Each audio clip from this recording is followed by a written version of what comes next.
말씀으로 지으신 모든 만물 보시기에 좋더라 보시기에 좋더라 이 세상을 이처럼 사랑하사 우리를 위하여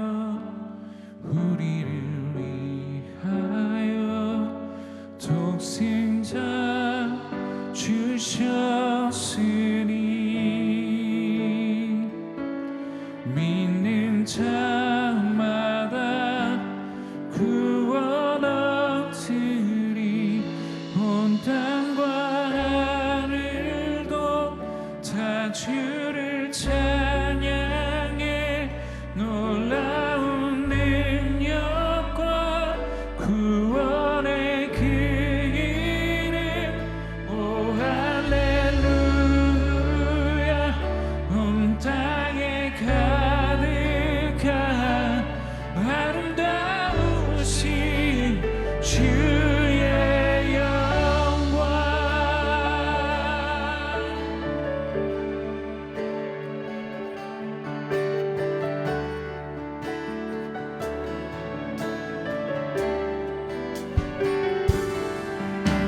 다 헤아릴 수 없는 주의 은혜 얼마나 깊은지 얼마나 놀라운지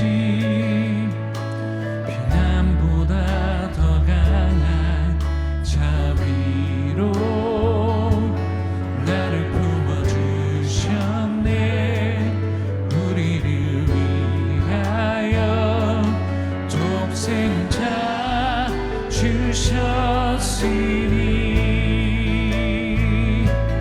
믿는 자마다 구원 얻으리 온 땅과 하늘도 다 주를 찬양해 놀라운 능력과 구원의 그 이름 오 할렐루야 온 땅에 가득한 아름다우신 주의 영광 온 땅과 하늘도 다 주를 찬양해 놀라운 능력과 구원의 그 이름 오 할렐루야 온 땅에 가득한 아름다우신 주의 영광 아름다우신 주의 영광 아름다우신 주의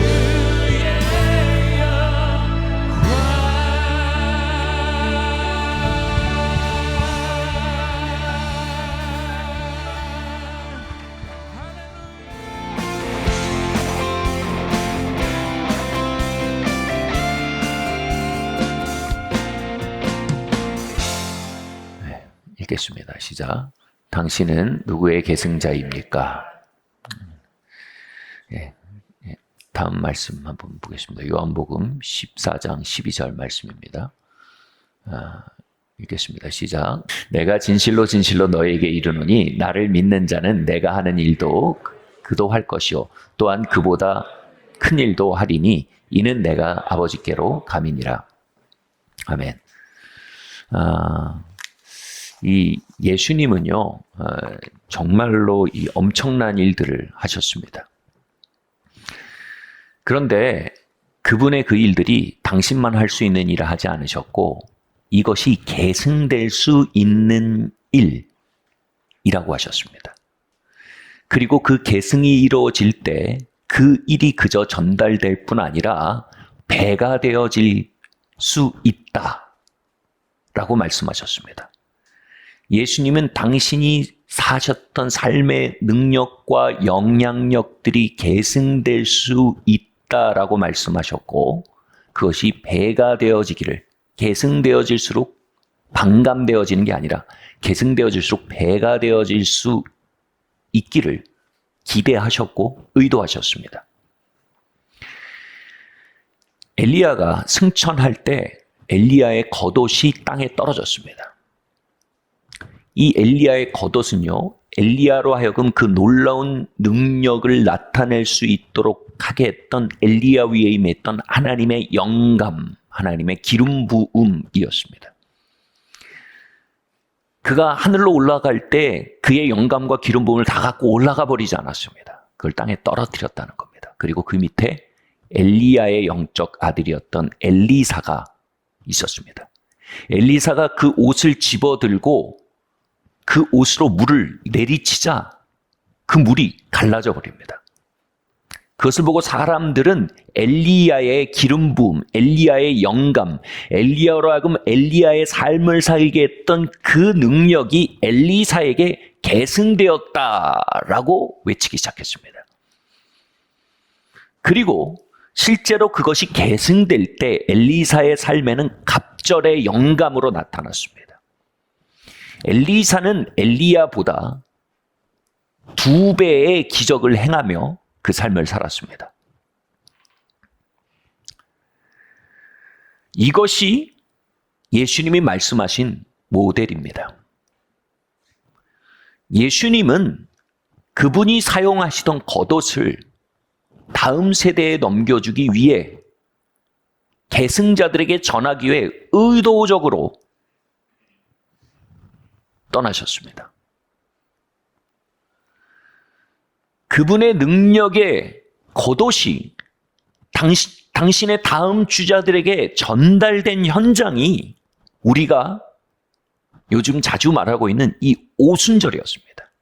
오순절의 다락방에서 그분이 올라가실 때 땅에 떨어뜨린 그분의 겉옷이 120문도, 120명의 제자 위에 임했습니다. 그들 위에 불의 혀가 갈라지는 것처럼 각 사람 위에 각각의 몫의 영감이 있었다는 것입니다. 각각의 몫의 기름 부음이 있었다는 겁니다. 각각의 몫의 것이 임했을 때 그들은 예수님이 하시던 일을 계승받아서 이어나가기 시작했습니다. 그리고 더 큰 일도 해나가기 시작했습니다. 예수님 한 명이 성령의 권능으로 행하시던 단독 사역보다 120문도가 그 권능을 계승받아서 역사할 때 실제적으로 훨씬 더 큰 영향력이 나타났습니다. 그들이 예수님의 능력의 겉옷을 나누어 받아서 사역하기 시작할 때 그들이 끼친 영향력의 총합은 예수님이 하실 때 나타난 일보다 훨씬 더 컸습니다.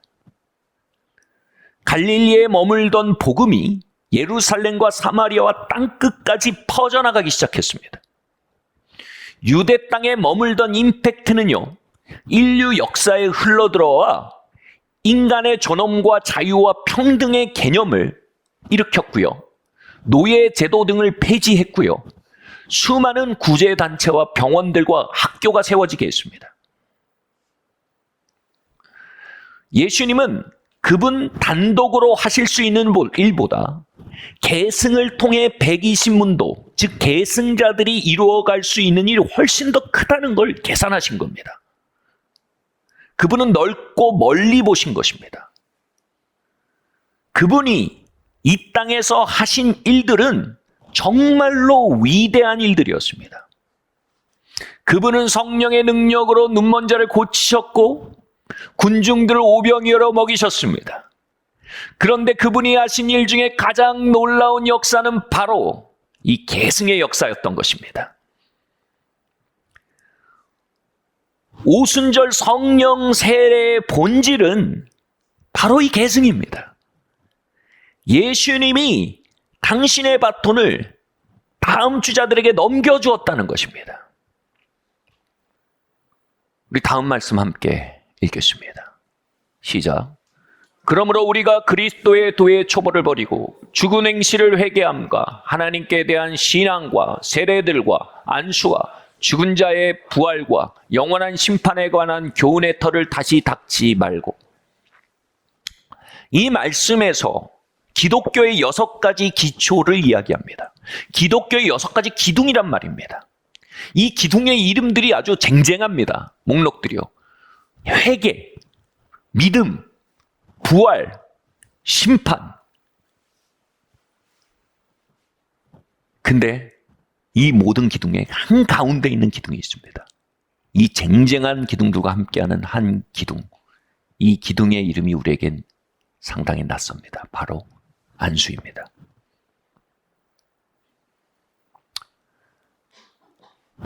안수는요, 하나님이 전대 주자에게 맡기신 바톤을요, 다음 주자에게 넘겨주기에 사용되는 영적 매개체가 바로 안수입니다. 사도행전에서 성령의 능력이 전달될 때 거의 대부분 사도들의 안수를 통해 계승자들에게 전달되었습니다. 그리고 그 안수를 통해서 성령의 능력을 전수하고 전수받는 일은요, 당시 기독교에 매우 흔하고 또 중요한 일이었습니다. 그렇기 때문에 히브리서는 안수가 기독교 교리의 6개의 기둥 중 하나라고 얘기하는 겁니다. 지금 우리가 있는 이 공간에도요, 좀 감춰져 있지만 대략 6개 정도의 기둥이 있습니다. 특별히 지금 화면으로 보신 분은 모르겠지만 이 기둥이 저에게 참 마음에 들지 않았습니다. 그래서 이 기둥을 뽑아버리려고 별별 방법을 다 알아봤으나 결론은 뽑으면 무너져요입니다. 여러분, 6개의 기둥 중 가장 홀대받는 기둥, 어찌 보면 안수의 기둥입니다.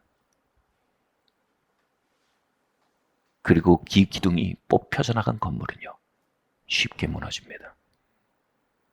계승하고 계승받는 일의 중요성이 간과되고 있는, 계승받는 자리에 가치를 두지 않고 물려주는 것에 대해 가치를 두지 않는 건물은 쉽게 무너집니다. 그럼에도 불구하고 오늘날 안수는 어디 산골짜기에 있는 기도원이나 몇몇 은사자들이 즐겨 사용하는 매개체 정도로 밀려나 있습니다. 이것은 계승하고 계승받는 능력이 교회 안에 퇴화되고 있음을 보여주는 징후라고 할 수 있습니다. 베드로가 안진뱅이를 일으켰을 때 사람들은 베드로의 영권에 놀랐습니다. 아니, 하루에 기도를 몇 시간 하면 저런 능력이 나타날까? 성경을 몇 독하면 저런 능력이 나타날까? 몇 년째 큐티를 하셨길래 저런 역사가 함께 할까? 그런데 베드로가 손을 저으며 이렇게 말합니다. 이것은 나의 경건이 벌인 일이 아니다. 이것은 나의 경건으로부터 나온 일이 아니다. 이건 나의 신앙생활의 역량에서 나온 것이 아니라 이것은 예수님의 이름으로 벌어진 일이다. 이렇게 말했습니다. 예수님의 이름으로란 말은요, 당시의 랍비 문화에서요, 자신의 스승에 대한 소속을 밝히는 겁니다. 이건 내 경건이 아니고 내 신앙생활이고 우리 스승님이 가지고 있던 영감입니다. 그리고 이렇게 말하는 겁니다. 이건 내가 기도 열심히 하고 열심히 큐티하고 열심히 신앙생활한 결과가 아닙니다. 이것은 나의 스승님인 예수님의 능력의 겉옷, 그것을 그분이 값없이 나에게 넘겨주셨기 때문에, 그리고 내가 그것을 넘겨받았기 때문에 나타난 결과입니다.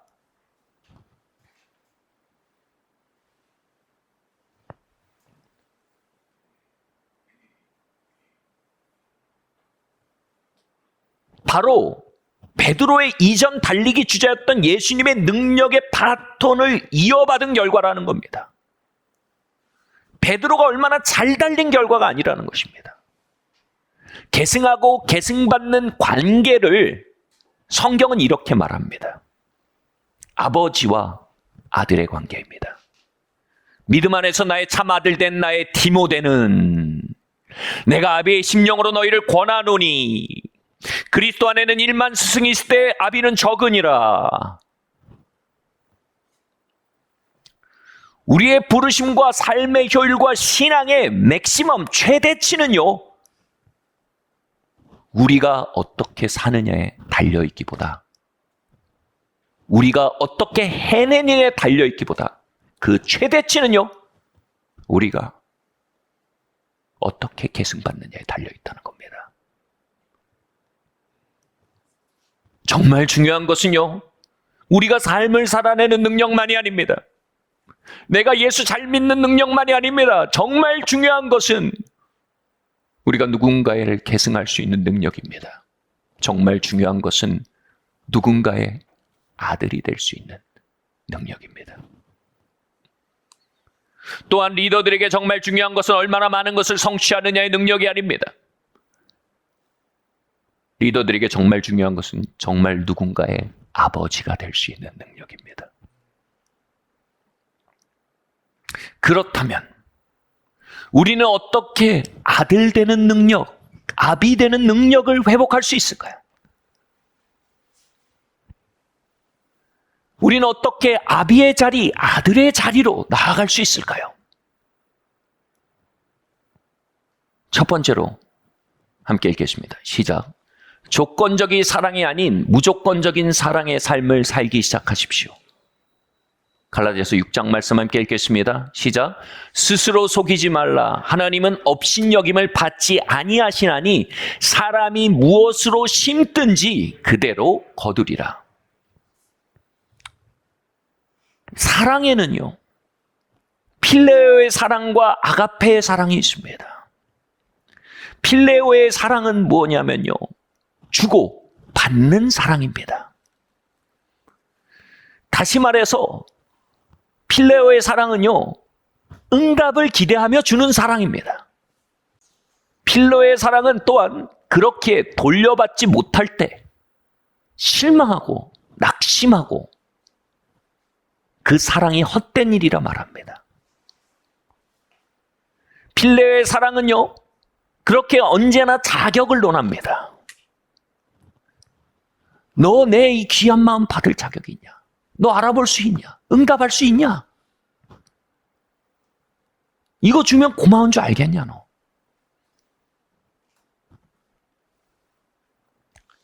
그리고 필레오의 사랑은요, 부어주다가 응답받지 못할 때 그 아픔에 의해서 멈추어집니다. 기본적으로 기브 앤 테이크의 관계이기 때문에요. 기브를 했는데 테이크가 안 되면 계약 위반인 겁니다. 그래서 마음속에서 필레오의 사랑은 딱 끝납니다. 바로 상처에 의해 멈춰지는 사랑이 필레오의 사랑입니다. 실망에 의해 멈춰지는 사랑이 필레오의 사랑입니다. 그러나 아가페의 사랑은요, 전혀 다른 질의 사랑입니다. 아가페의 사랑은 무조건적인 사랑입니다. 하나님의 사랑을 표현하는 단어로 사용됩니다. 그것은요, 대상이 돌려줄 만한 능력이 있는지 없는지를 따지지 않습니다. 그것은 그냥 사랑합니다. 대상이 돌려주지 않아서 아플 때에도요, 아픔을 느끼지만 그 아픔에 의해 멈춰지질 않습니다. 그 사랑은요. 아가페는요, 다시 말해 사랑을 받을 만한 자격이 있는지를 묻질 않습니다. 아가페는요, 고통을 계산하지 않습니다. 고통을 계산하여 두려워하지 않습니다.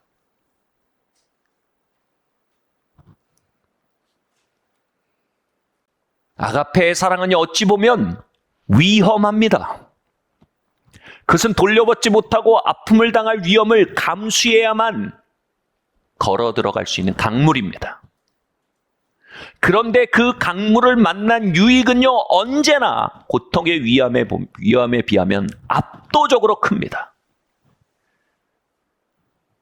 상징적으로 말하면요, 필레오의 사랑은 친구 관계의 사랑입니다.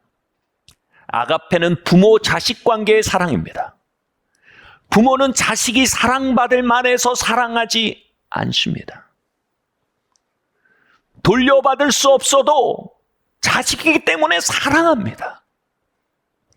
응답되지 않아 아프고 실망하고 고통스러워도 부모는 멈출 수 없습니다. 자식이거든요. 또한 자식의 마음은 뭡니까? 여러분, 부모가 훌륭해서 자식이 부모 의지합니까?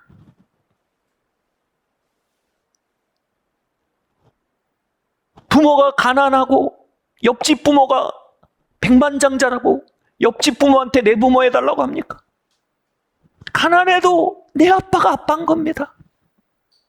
능력이 부족해도 내 아빠를 의지하게 되는 겁니다. 울퉁불퉁해도 내 엄마를 의지하고 신뢰하고 사랑받기를 원하고 가르침받기를 원하고 양육받기를 원하는 게 자녀의 마음인 것입니다. 이게 자녀됨의 마음 안에 있는 부모를 향한 아가페입니다.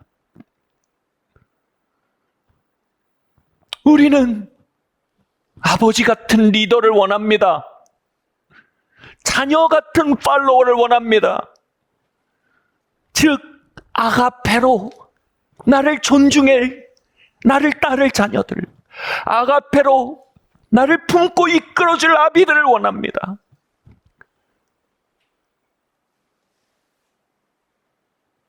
그런 사람을 만나면 내가 충성하겠다고 말합니다. 그런 사람을 만나면 내가 아낌없이 주겠다고 말합니다. 그런데 이 말을 들여다보세요. 이 말은 이미 대상의 능력을 따지고 있습니다. 대상에 응답할 수 있냐? 대상이 줄 고통을 이미 두려워하고 있습니다. 이미 대상에 대한 기대와 대상에 대한 두려움이 그 사랑의 수위를 결정짓고 있단 말입니다. 돌려줄 수 있는 사람, 상처 주지 않을 사람, 응답할 수 있는 사람이면 아가페를 주겠다고 말하고 있는 것 자체가 미안하지만 거짓말입니다. 이것은 내가 지금 필레오를 가지고 사랑하겠다는 얘기입니다. 필레오를 가지고 아가페를 얻겠다는 심령이요. 바꿔 말하면 여러분, 필레오를 심어 아가페를 얻겠다는 마음, 이걸 도둑놈 심보라고 합니다.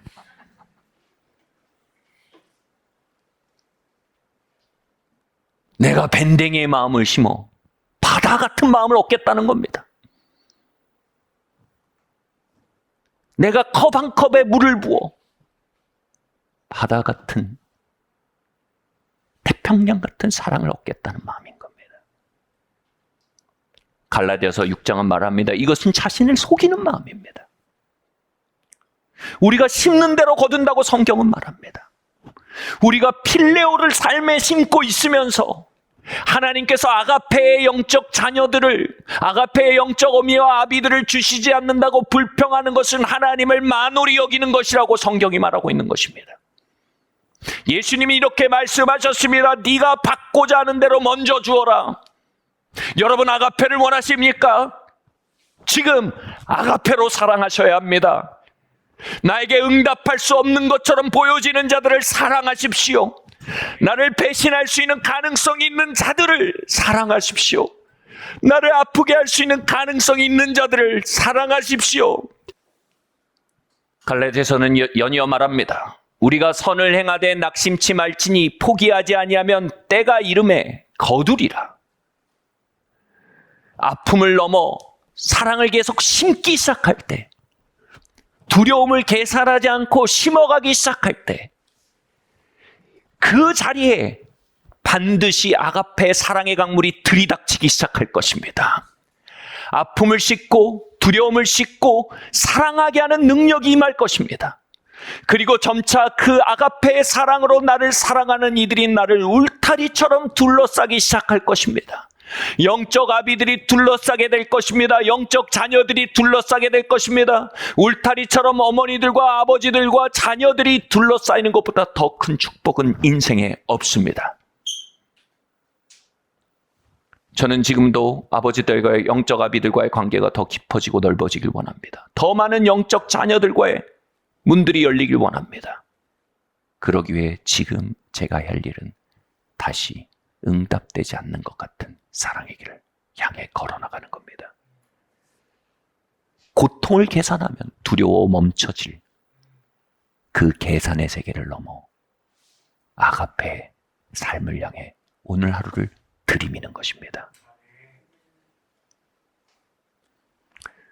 두 번째로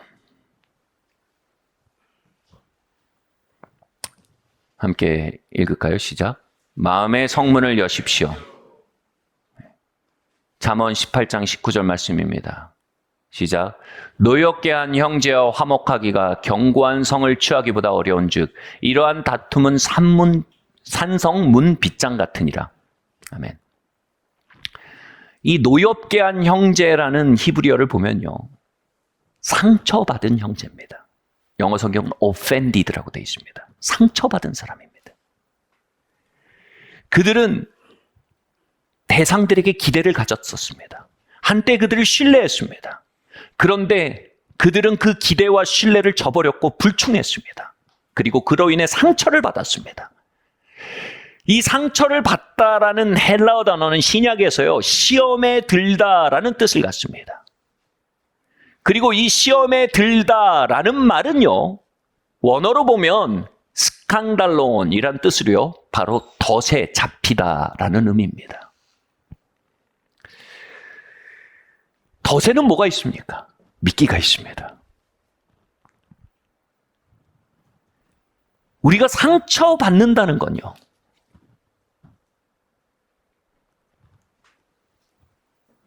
어떤 결과를 낳습니까? 잠언은 말씀 바랍니다. 우리가 그때 상처를 받으면요, 이제 다시 상처받지 않겠다는 생각으로 무의식적으로 담을 쌓는다는 겁니다. 성벽을 올린다는 겁니다. 바로 자신의 삶을 보호하기 위해 쌓아 올린 성벽이 사실상 자신을 가두는 성벽임을 알지 못하는 겁니다. 그리고 그 덫은 사단의 덫입니다. 그렇게 사단은 한 사람을 견고한 성 안에 가둡니다. 고린도후서는 말합니다. 하나님을 대적하여 높아진 모든 견고한, 하나님 아는 것을 대적하여 높아진 모든 견고한 성을 파하는 권능을 내가 가졌노라 라고 말합니다. 바로 우리가 지어올린 이 견고한 성은요, 하나님을 체험적으로 알며 그분을 사랑으로 알며 그분의 길을 걸으며 그분의 왕국을 경험하는 일로부터 우리를 가두고 격리시키는, 하나님을 대적하는 성이 되게 하는 것입니다. 그리고 말합니다. 그의 다툼은 성문 빗장과 같다고 말합니다. 그 다툼이 뭡니까? 성문 빗장이 뭡니까? 성문은요, 그 문 앞에 선 사람을 끊임없이 테스트합니다. 집요하고 철저히 테스트합니다. 너의 동기는 무엇이냐? 너는 과연 나를 도울 만한 능력이 있기는 한 거냐? 너 나 이용하려는 거지?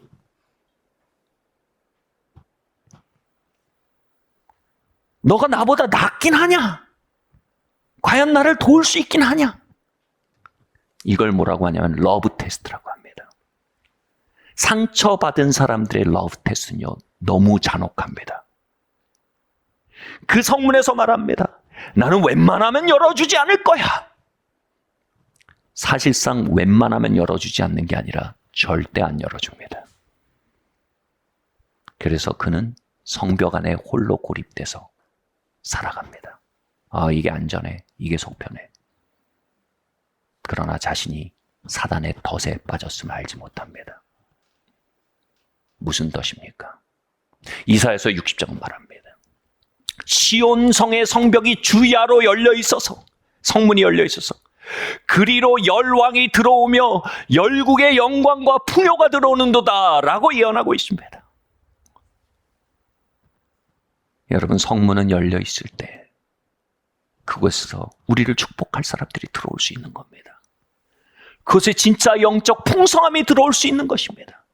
진짜 부유한 삶이 들어올 수 있는 것입니다.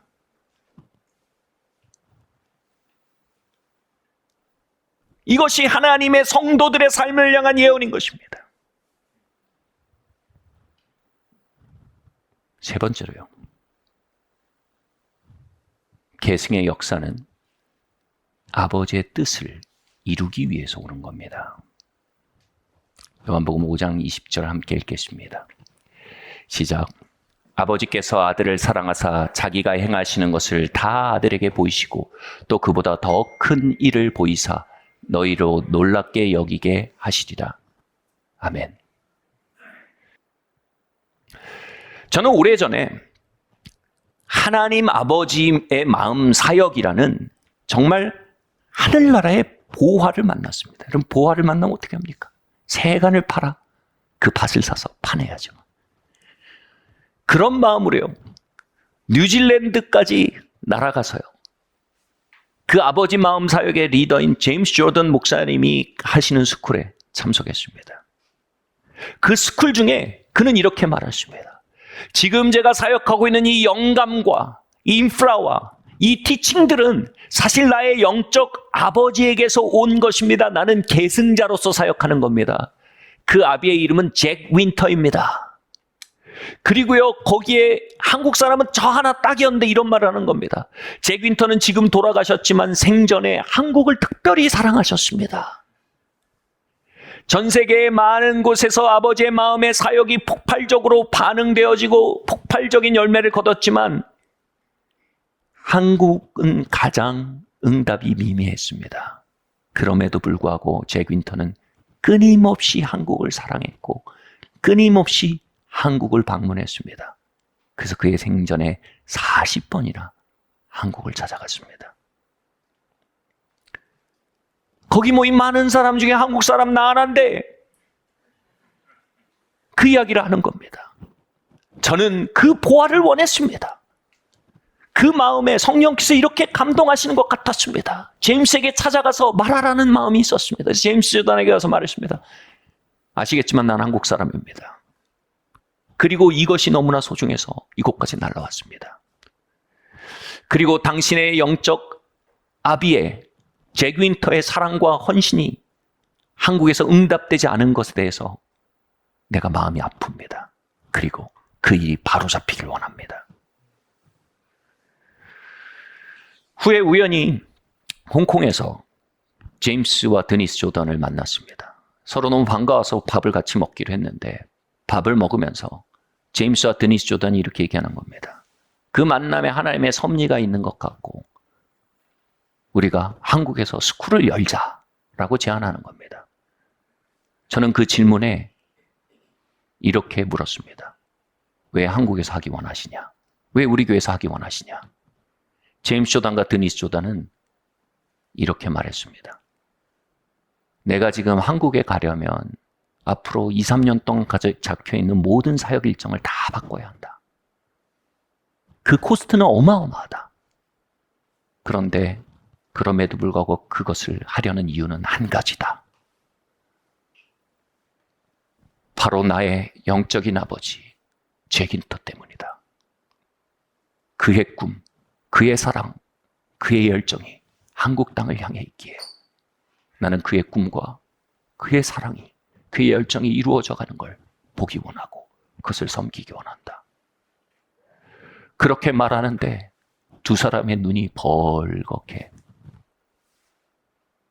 바뀌고 눈물이 왈칵 쏟아질 듯했습니다. 70이 넘은 아주 안정된 70이 넘은 나이에 아주 안정된 마음과 숙련된 전 세계적인 사역자이지만 눈물이 왈칵 쏟아질 듯한 그의 눈동자들은요. 그들 안에 영적 아비 잭 윈터를 향한 마음이 우러나고 있음을 보여주고 있었습니다. 그들은 그 자리에서 아들이고 딸이었습니다.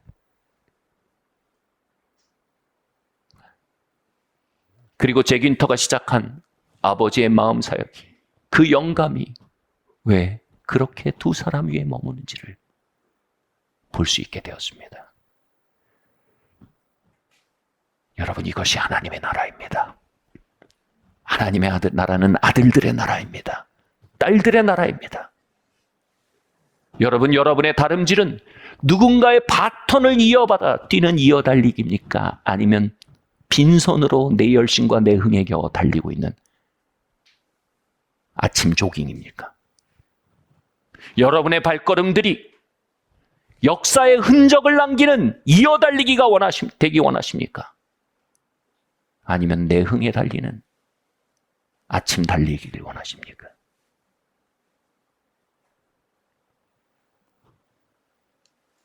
사랑하는 성도 여러분, 아들이 되십시오.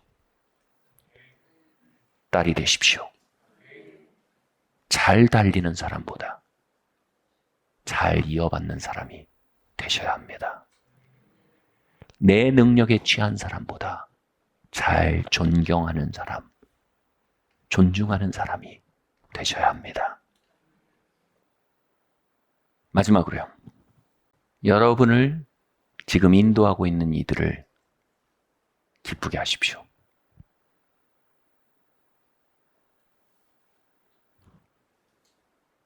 히브리서 말씀 함께 읽겠습니다. 13장 17절 말씀입니다. 함께 읽겠습니다. 시작. 너희를 인도하는 자들에게 순종하고 복종하라. 그들은 너희의 영혼을 위하여 경성하기를 자신들이 청산할 자인 것처럼 하느니라. 그들로 하여금 즐거움으로 이것을 하게 하고 근심으로 하게 하지 말라. 그렇지 않으면 너희에게 유익이 없느니라. 누군가의 자녀가 된다는 것은요, 내 능력이 아닌 신뢰의 능력으로 살아가는 법을 배우는 겁니다. 정말 많은 반문을 한다는 건요, 내가 알아야 된다는 겁니다. 이건 뭔데요? 어떻게 될 건데요? 이건 어떻게 될 건데요? 이걸 내가 알아야 갈 수 있습니다. 그것은 존중될 수 있지만 반대적으로 얘기하면요, 아무도 믿지 못하는 절름발이 가슴을 보여주고 있는 것입니다.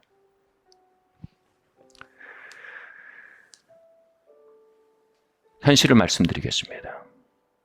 이끌기에 기쁜 이들이 있습니다. 이끌기에 고통스러운 이들도 있습니다. 현실입니다.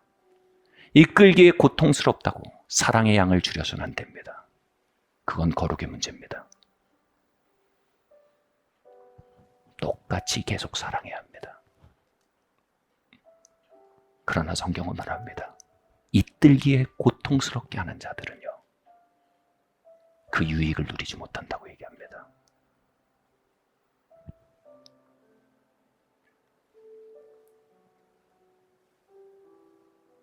그만 반문하십시오. 그만 테스트하십시오. 그 섬김과 기도와 주야로 경성하는 사랑을 그만 헛되게 하십시오.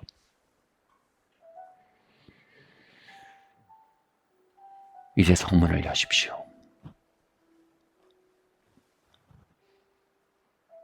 하나님이 여러분의 삶을 향해 지혜를 맡기신 자들, 여러분의 삶을 향해 은혜를 맡기신 자들, 사랑을 맡기신 자들,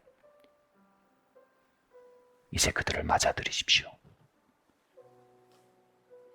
그들이 승냥이와 늑대라도 되는 듯이 그들과 다투지 마십시오. 사단의 미끼를 뱉어내십시오. 그 덫에서 걸어 나오십시오. 그리고 거대한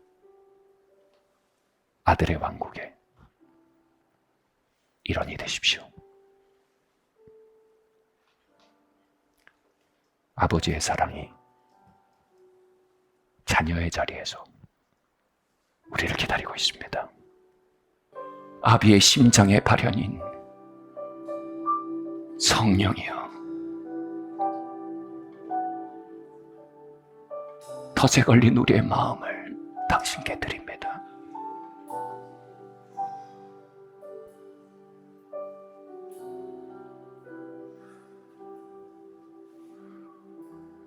거짓 안전지대에 미끼를 포기합니다.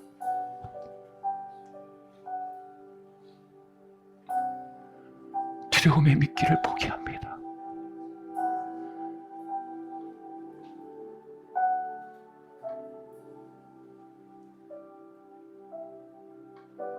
그곳에는 공허뿐이었습니다.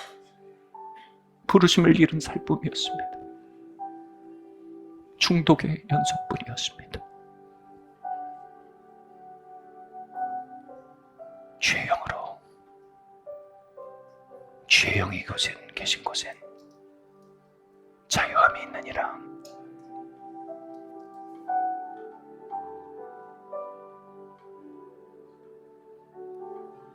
임하세요. 그 사랑으로 우리 각자의 마음을 인도하여 주십시오. 두렵고 아파하는 작은 동물 같은 우리의 마음들이 이제 그 손길을 의지하여 사랑의 길을 향해 몸을 떠나려 합니다. 그 작은 마음들을, 작은 아이들을 부드럽게 안아주시고, 내니 두려워 말라. 내가 가르치리라. 내가 인도하리라.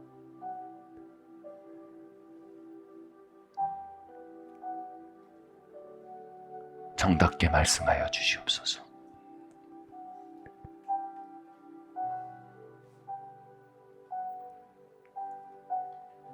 성령님 환영합니다.